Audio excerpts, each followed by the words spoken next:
Monsieur Lelouch a la parole. Merci Monsieur le Président, Madame la Ministre, mes chers collègues. Parce qu'il est devenu proprement insupportable que dans notre République, année après année, les violences sexuelles contre les enfants continuent à être perpétrées dans l'enceinte scolaire, pourtant dédiée à la protection des enfants, parfois par des gens condamnés par la justice pour des faits de pédophilie ou de violence contre les mineurs, il m'a semblé nécessaire de proposer un dispositif que je crois efficace pour mettre fin à ce genre de dérive. Car en effet, malgré des dispositions très précises dans notre code pénal, malgré d'innombrables circulaires interministérielles, la justice, l'éducation nationale, il se trouve encore dans notre pays des professeurs ou des directeurs d'école ou des animateurs condamnés par la justice pour des faits de violence contre les enfants qui continuent leur activité en milieu scolaire et donc continuent à être des prédateurs. Et cela, comme vous le savez, entraîne des dommages irréparables sur toute la vie de ces personnes. La République ne peut pas laisser ces prédateurs sexuels continuer d'exercer des professions au contact des enfants. Ce n'est pas seulement une affaire d'information, comme je l'ai entendu de la part de Madame Taubira, avec laquelle d'ailleurs je me suis entretenu sur ce sujet.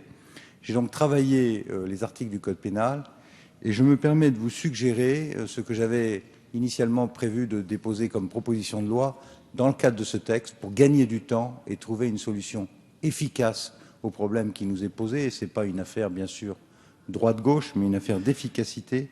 Je vous propose, en modifiant plusieurs articles du Code pénal, de faire les choses suivantes. Premièrement, de rendre obligatoire la peine complémentaire aujourd'hui d'interdiction d'exercer pour toute personne condamnée, je dis bien condamnée, pour crime ou délit sexuel contre les mineurs et dont l'activité professionnelle les amène à être au contact d'une population de mineurs. Comme vous le savez, cette peine aujourd'hui n'est pas obligatoire, elle est optionnelle et c'est ce qui amène d'ailleurs les problèmes de transmission.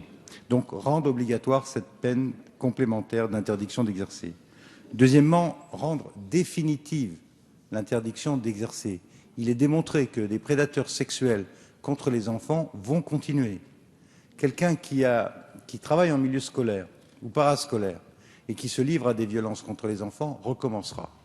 Donc je vous propose de considérer qu'une interdiction d'exercer est définitive. Troisièmement, l'appréciation du juge, conformément au principe de l'individualisation de la peine, qui dans notre droit est maintenue, mais elle est soumise à de strictes conditions. Le juge devant démontrer par une décision motivée pourquoi, à son sens, et au vu de la personnalité de l'auteur et des circonstances de l'infraction, le risque pour les enfants aurait disparu. Donc, autrement dit, la suppression, la non-application de cette peine complémentaire serait fortement encadrée. Le juge garderait la possibilité de ne pas la prononcer, mais alors il devra rassurer la société et la famille sur les risques contre les enfants. Enfin, il s'agit de faire en sorte que la communication de cette interdiction soit immédiate auprès des organismes employeurs, éducation nationale ou autres, ça peut être aussi des personnels recrutés par des villes pour le temps scolaire, afin qu'elle entraîne une révocation, elle aussi immédiate, de la personne condamnée. Alors je sais bien, Madame la Ministre, j'imagine que vous allez me rétorquer que tout ça n'est pas directement lié au texte qui est discuté ce soir. Je crois que nos concitoyens ne comprendraient pas que des dispositions aussi solides et aussi utiles soient retoquées pour des raisons de circonstances ou de procédures. Donc je compte sur le soutien de tous les collègues, sur tous les bancs, pour que ces mesures de salubrité publique soient prises le plus rapidement possible. C'est le sens de cet amendement.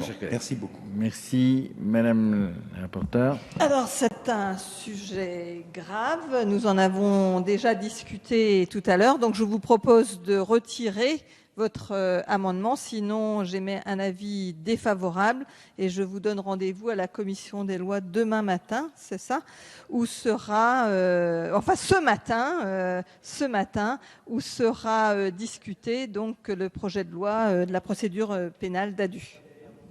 Merci, Madame la Ministre, vous avez la parole. Monsieur le député Lelouch, nous en avons parlé tout à l'heure avec vos collègues sur la base d'amendements qui étaient un peu différents des vôtres parce qu'ils touchaient au code de l'action sociale et de la famille, les vôtres touchent au code pénal. Je vais vous redire, j'espère qu'on ne va pas reprendre le débat au même point qu'on l'a laissé tout à l'heure, que le choix qui a été fait par le gouvernement, c'est que la garde des Sceaux, portera dans un texte dit d'ADU, diverses dispositions du droit, les mesures qui ont été annoncées par elle-même et par la ministre de l'Éducation nationale, suite effectivement à ce qu'ont révélé les événements de Villefontaine sur les défaillances de nos systèmes de protection des jeunes, en particulier en système scolaire, mais ça peut considérer aussi d'autres lieux dans lesquels les enfants sont confiés à des adultes hors de la famille. Le choix qui est fait, c'est le choix d'un texte porté par la garde des Sceaux, ce qui, pour discuter du code pénal, me paraît plus adapté.